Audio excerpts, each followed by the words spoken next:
Un homme est amputé de sa main après avoir mangé des sushis. Un septuagénaire coréen, victime d'une intoxication alimentaire sévère a été amputé de son avant-bras gauche après avoir consommé des sushis, rapporte le journal britannique Le Sun. Ayant des antécédents de diabète de type 2, d'hypertension et souffrant d'insuffisance rénale, celui-ci a fait l'objet d'une réaction sous la forme de vastes cloques sur la paume de sa main gauche, qui se sont rapidement propagées au reste de la main, ce qui a nécessité une amputation. Dans un rapport de cas publié par le New England Journal of Medicine, la réaction dont a été le sujet le Coréen de 71 ans, a été identifiée comme étant l'infection Vibrio vulnificus. Après avoir été admis à l'hôpital avec une très forte fièvre et des bulles hémorragiques développées sur la paume de la main gauche et un gonflement érythémateux avec des bulles et des ecchymoses développées sur le dos de la main et de l'avant-bras, l'équipe médicale a procédé à une intervention chirurgicale et un traitement médicamenteux à base d'antibiotiques.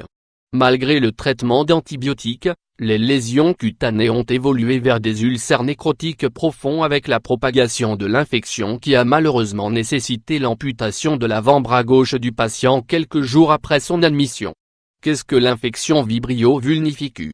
Présente dans les environnements marins comme les estuaires ou les eaux côtières, la bactérie Vibrio vulnificus est associée à diverses espèces marines comme le plancton, les crustacés tels que les huîtres ou les palourdes et les poissons et peut faire son apparition après l'exposition d'une plaie à de l'eau de mer contaminée ou bien par la consommation de fruits de mer crus ou insuffisamment cuits et contaminés. Les patients présentant des troubles immunitaires, y compris une maladie hépatique chronique et le cancer, présentent un risque beaucoup plus accru d'infection et de complications que des sujets en bonne santé.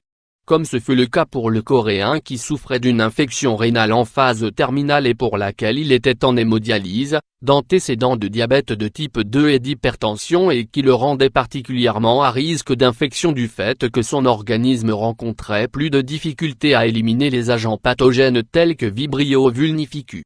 Ces bactéries sont également appelées bactéries mangeuses de chair, mais en réalité, ces bactéries ne se nourrissent pas de la chair, mais libèrent des toxines mortelles pour les cellules vivantes, qui par leurs effets sur le système immunitaire, conduisent à la production de radicaux libres. Prévention du risque d'infection. Les mesures préventives afin de minimiser les risques d'infection via les aliments par des espèces de vibrio impliquent des règles hygiène simples mais élémentaires, moins consommer de l'eau qui provient toujours d'une source sûre, traitée ou bouillie, et ce, surtout si vous voyagez dans des pays tropicaux ou en voie de développement. Moins acheter vos produits de la mer auprès de commerçants fiables ou dégustez-les dans des restaurants réputés et reconnus pour leur propreté et qualité. Moins faites bien cuire vos produits de la mer. Essayez autant que faire se peut de ne pas les consommer crus. Moins consommer les poissons et autres produits de la mer sans tarder après les avoir fait cuire et réfrigérer les restes.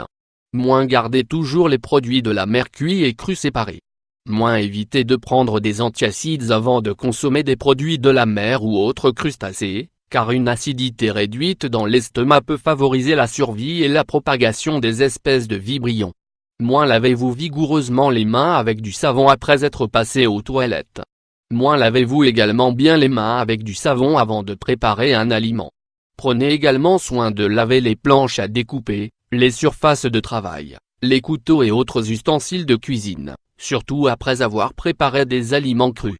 Moins éviter d'exposer des plaies ouvertes à de l'eau salée ou à des produits de la mer crus.